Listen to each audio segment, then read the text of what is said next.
The sun was sinking behind the desert hills when Jake Mallory's horse finally gave out. The animal stumbled to its knees, snorting dust, and Jake slid from the saddle before it collapsed completely.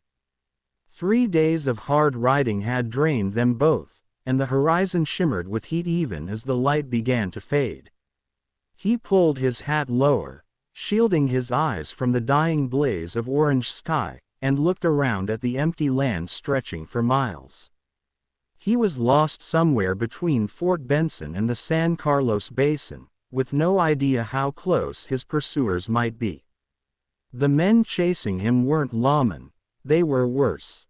He could still see their faces in his mind. Rough, red-eyed, and full of fury after he'd walked away with every cent on the table back in Dry River Saloon. A gambler by trade and a drifter by habit, Jake had long believed luck was his only friend. But out here, luck was running thin. He loosened the saddlebag and pulled out his canteen. A single swallow of warm, metallic-tasting water slid down his throat. He spat, wiped his mouth with the back of his hand, and muttered to the dead air, "Well, Jake boy, looks like you've played your last hand." That was when he saw it, a faint flicker in the distance. A light, small and steady, against the darkening plain. He narrowed his eyes. Could be a lantern, could be a fire, or could be trouble. Either way, it meant people, and people meant water. He adjusted his gun belt, gave his exhausted horse a final pat, and began to walk. The desert came alive as night crept in. Coyotes yipped in the distance, and the wind picked up, carrying the dry scent of mesquite and smoke.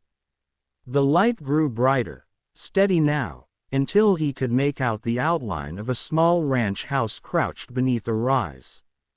The roof was sagging in the middle, the corral fence half fallen, but there was life there. Jake hesitated at the gate. He'd met ranchers before, some generous, others trigger-happy. Best to let them know he meant no harm. He called out, voice hoarse, "Hello, the house." Silence answered him for a long moment. Then, the wooden door creaked open. A figure stepped out. Then another, and another. 3 women stood framed in the glow of firelight. Their skin gleamed bronze in the flicker, long dark hair glinting like obsidian.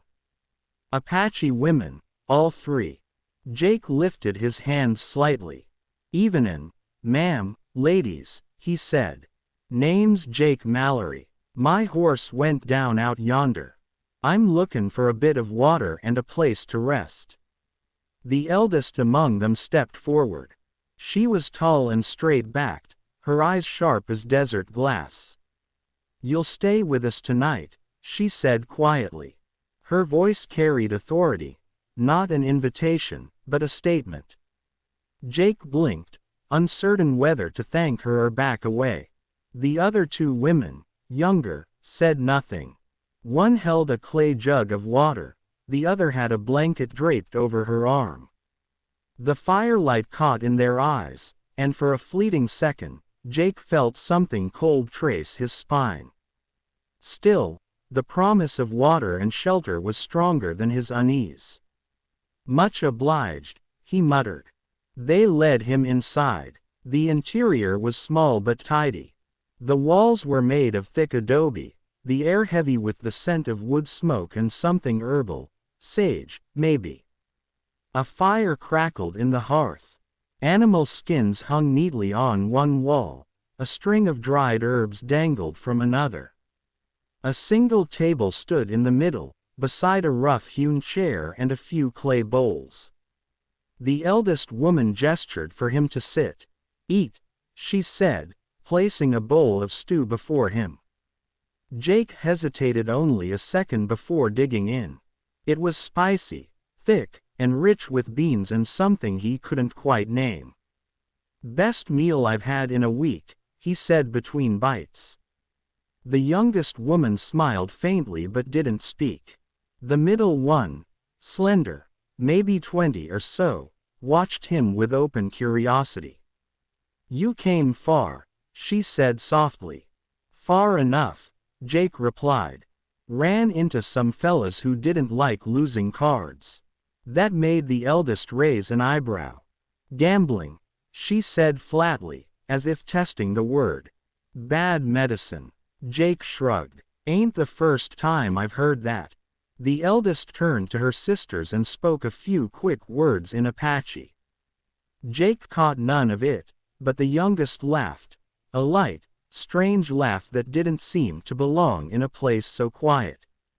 Then the eldest faced him again. You are safe here tonight, she said. Sleep when the moon is high. Tomorrow, your road will open again. Jake nodded, though unease prickled beneath his ribs. Much obliged, ma'am. As the fire burned lower, the women moved about the room in a slow rhythm, whispering to one another, grinding herbs, tending the pot. Jake watched them from the table, his eyes heavy but his mind restless. Who were they? Why live out here, miles from any trail? He glanced around. On the far wall, faint shapes had been painted into the plaster, circles, lines, and handprints in dark red pigment.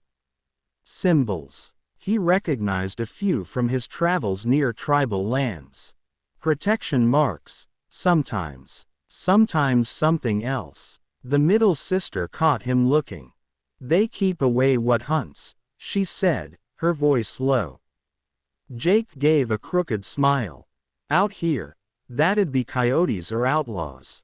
Her gaze didn't waver. Sometimes worse. The fire cracked, sending a shower of sparks up the chimney.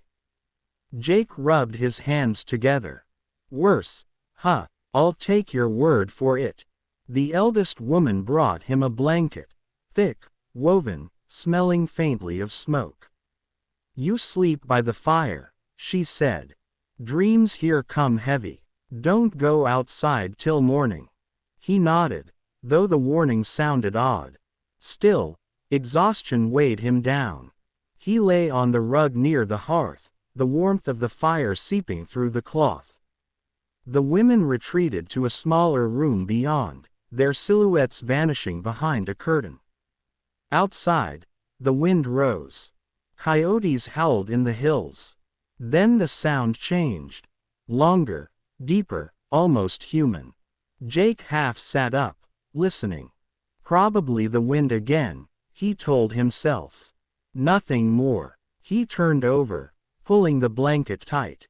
But as his eyes drifted shut, he heard the faint rustle of movement, footsteps, slow and deliberate, on the porch outside.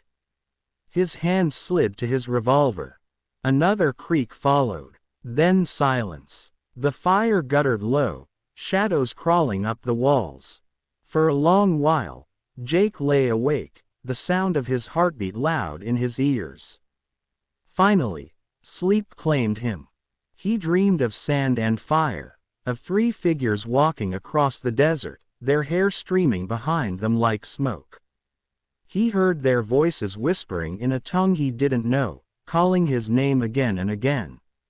When he woke with a start, the fire had gone to embers, and the first pale streak of dawn was creeping through the cracks.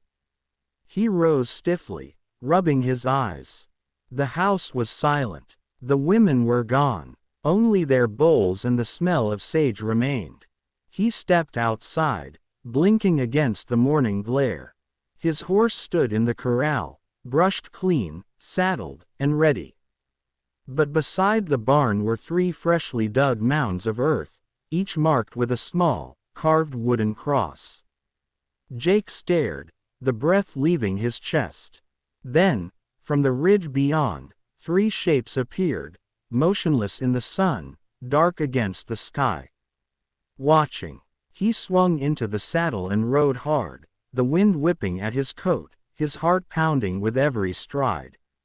He didn't look back, not once. Behind him, the wind carried a whisper, "You'll stay with us tonight." And though he rode all the way to Benson before sunset, Jake Mallory never spoke again of the 3 Apache women who lived on the lonely ranch in the desert. Jake Mallory rode until the sun climbed high, baking the land into a haze of golden dust.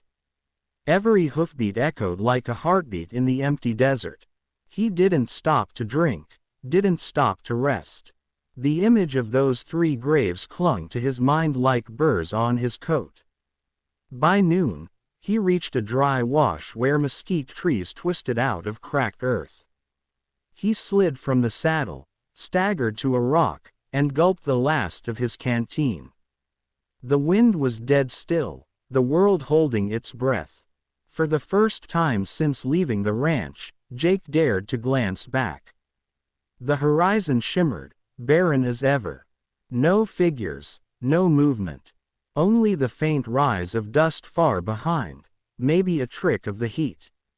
Maybe not. He cursed softly. You're jumpy, Mallory, he muttered.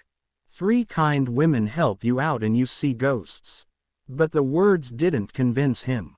The graves had been too fresh, the air around them too cold. And he could still hear the whisper in his ear, "You'll stay with us tonight." By evening, Jake reached the small town of Lost Creek, a scatter of wooden buildings clinging to the edge of the desert.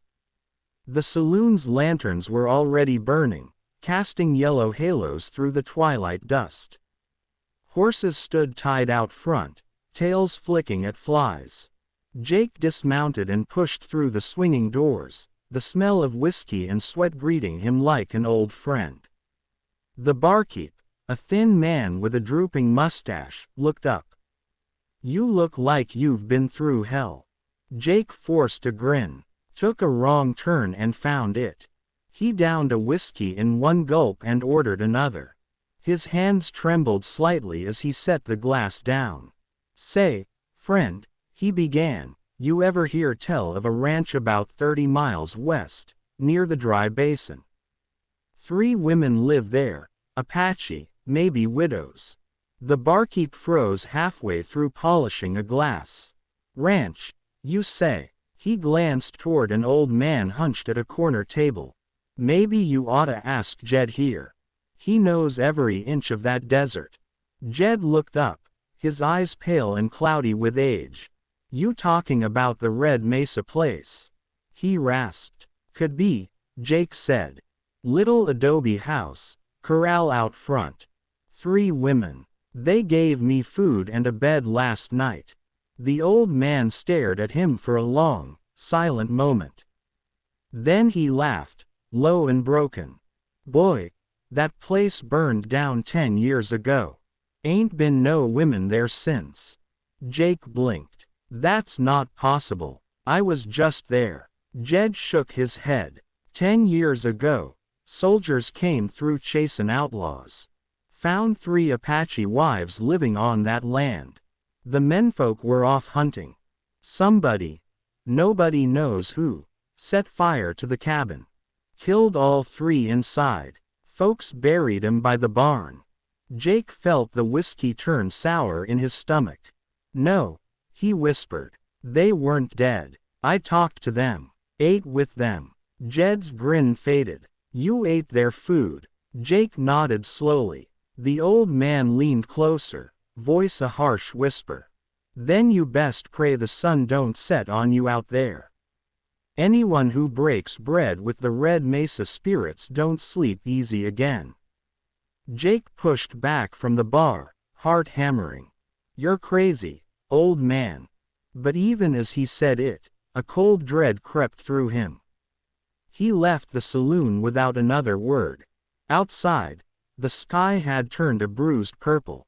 He led his horse to the livery, paid for a stall, and got himself a room at the boarding house. He told himself he'd rest, head north at dawn, leave this cursed land behind. That night, though, sleep refused to come. The wind began to moan through the shutters, carrying faint, broken sounds, like women singing far away. He sat up, gun in hand, every muscle tight. Then he saw it, a glow through the window. Not moonlight, but firelight, flickering against the far hills. Exactly where the ranch had stood. Jake cursed under his breath. Against every instinct, he saddled his horse and rode toward it. The ride was long, silent, and heavy with dread. As he neared the basin, the glow grew brighter until the air itself shimmered with heat. When he crested the ridge, he stopped dead. The ranch stood before him, whole again, walls unburned, roof mended, fire burning bright inside. The corral was empty, but he could smell smoke and stew, just like before. His horse snorted, uneasy. Jake dismounted, revolver drawn, and crept forward. The door swung open on its own. Inside, the three women sat around the fire, exactly as he remembered. The eldest looked up first. "You came back," she said calmly. Jake's mouth went dry. "What are you?" The youngest tilted her head. "You were not supposed to leave yet." "I saw your graves," he said hoarsely. "I saw them." The eldest woman rose slowly. Her shadow stretched across the floor, impossibly long. "The desert keeps what it's given," she said. "You took our food, our water, our fire. That binds you to us." Jake backed toward the door, but the air thickened, heavy as sand. The walls seemed to pulse with heat. The symbols painted there now glowed faintly red.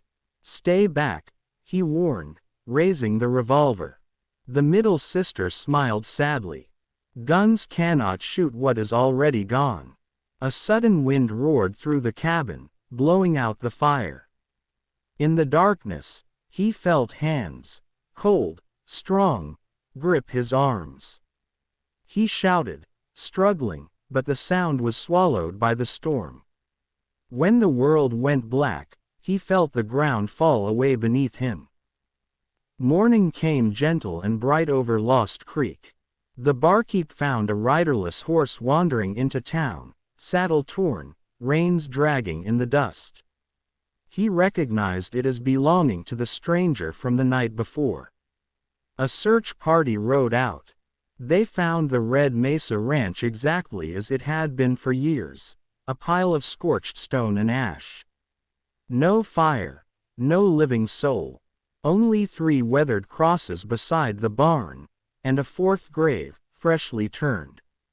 No name marked it, only a playing card, an ace of spades, tucked into the dirt above. Some nights, travelers crossing the basin swear they see a man riding under the moonlight near the ruins. He never speaks, never stops, just passes by, eyes hollow as the desert wind. And if you call out to him, he tips his hat, smiles faintly, and whispers, "You'll stay with us tonight." They say the Red Mesa women got what they wanted, one more soul to keep the fire burning. And out in that endless wasteland, where time itself feels uncertain, the glow of a lone cabin still flickers some nights, warm, inviting, and deadly as a gambler's grin.